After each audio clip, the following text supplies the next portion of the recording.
been I've been friends with Mark for a long, long time, and it seems like every adventure always has a new tale to it. So it's good, and it's good to see new fans and new faces out there supporting metal and in general, and especially the Noctis Festival. It's a great festival. Yeah, you guys are really, really lucky. Something amazing. I'm telling you what, we played a lot of festivals in our day, and that's not going to work. We played a lot of festivals, and you guys are really lucky to have a promoter like Therese here, and the crew that she's got, incredible people. We were taken care of better than most of the places we've ever been, and she is so supportive. The crew is so congenial with us and respectful, and this has been one of the most pleasurable experiences we've ever had, actually, in the 35 years that we've been doing this. And this ranges up there with the really big shows in Europe, like the Manilla Festival and stuff, how organized they are. So cheers, mate. Yeah. Give yourselves, Salute to that. Beer support. I want to get water. Oh. That's vodka. That's Well, also kick it off, you guys been a band a long time, from the 70s back then even, and almost one of the first heavy metal bands from the States up there with Riot, from that stuff. Always wondered, being such a band from the 70s, and when with that time period came singles all the time, why didn't Manilla Road put out a single or a 7-inch? That being like the trend at the time to get out there. Yeah, the EP trend was definitely going on at that time, and singles were still a thing for sure. I guess I just got to be really honest with all you guys. We really didn't know what the hell we were doing. We were just a bunch of kids, or youngins, in the middle of nowhere in Wichita, Kansas, which is primarily, well, I guess you guys can relate because this is sort of cowboy country here too. But I mean, it's flatlands, lots of dairy farms, lots of ranches, wheat, corn, and stuff like that. And it's a big farming community, and it's a huge Bible belt too. I mean, it's just terribly restrictive as far as open-minded thinking. And so, because of that, the whole area was about 2 or 3 years behind everything else on the coast in America. And so, we had no clue what we were doing. Most of the studios we worked in Kansas at that point, they were just growing up trying to figure out how to do it. So we all sort of grew up trying to piece together the puzzle on our own. And there even today is still no major music market where we live, in the middle of Kansas. There's no big promoters, there's no booking agents or big agencies. A&R reps never visit the area. So it's a do-it-yourself or you don't do it at all. It's either that or you move. You go somewhere where there's hot activity. Yeah, LA, New York, someplace in Europe, Germany seems to be a nice place to get things started. To eat curry. Yeah, curry solid. But yeah, we just we really didn't know what we were doing. And for that matter, we didn't even know what genre of music we were at first. We were sort of a cross between Hawkwind, Pink Floyd, and early Judas Priest or something like that, And of course we had so many styles of influence from my musical background because I grew up, listening to stuff in the 60s and 70s. And so I was really into the hippie movement, not the peace, love, drugs part as much as it was just the Rebellion and Raise Hell. Yeah, I was on the biker side of it. Right.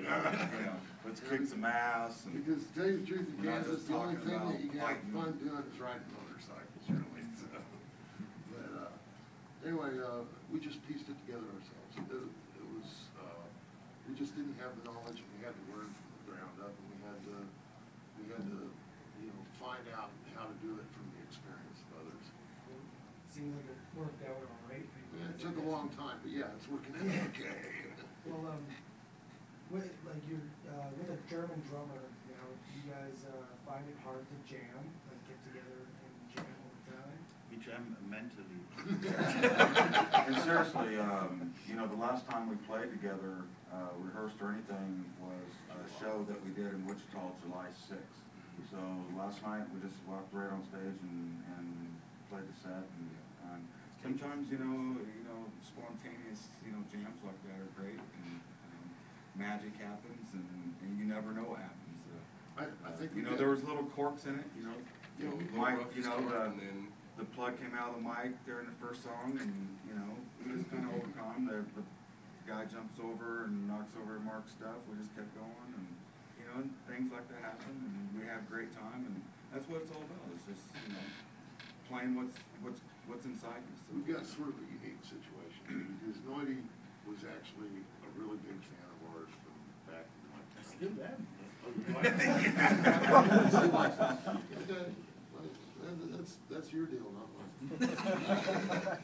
No, he's been a fan for a long time. We've, been communicating with each other for about 20 years, I think. And, since 1986, maybe is when you... The Deluge was my Yeah, first one. yeah, about 86. And, he was a huge fan of Randy Fox's style of drumming. And so he actually incorporated a lot of Randy's style into his own style.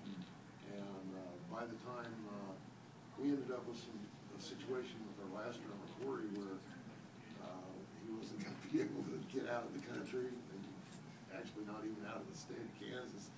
But, we had Noctis come in and play the show with us, and it's just incredible because he knows all the music, and especially the Randy Fox era stuff. And so people have asked us before, why we're actually centering on a lot of that era of music that we're playing live now. It's because we can actually play it now. Because a lot of the other drummers we had a really difficult time playing Randy's parts. So I think that makes it unique. Josh and I jam all the time, just the two of us. And Brian comes in and sings with us and stuff like that. And we'll even do the karaoke Manilla Road thing, where we put on the albums. And jam along with it. And, but he knows the music and the style so well that we can seem to pull it off without having to jam an awful lot. Yeah, oh yeah, no doubt, no doubt. For example, like last night was the first night that the four of us had ever played Cajun Mirrors together. We never rehearsed it as a band. It was crazy.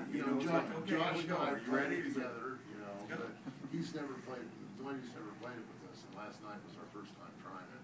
And so we're sort of lucky that it came off as good. Well, with a German drummer, do you guys feel like maybe you're closer to your European fans now that part of the band isn't there? I teach them about caribou or sausage and no. To tell you the truth, I've never really felt detached from the European public ever since we started touring. They're really any metal fans. It seems like everywhere we go, there's a plethora of people that are just really cool. And like Brian just said to me yesterday, he goes, man, I think everybody in Canada is just perpetually happy. Right. We just never run. I said it must be something in the water. Give me a drink.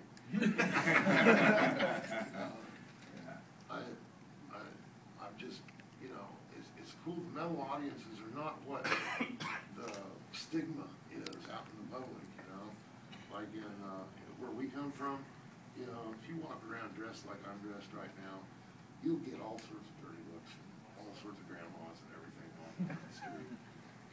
But here it's like everybody treats you the same. And metalheads are really actually pretty smart people, I come to find out. I happen to be one of them. That's my ego. What was that? Really? Yeah. Oh, does this work? Oh, I can be louder than you. No, you can't. Let's hear it. Come on. Caca. What was the question?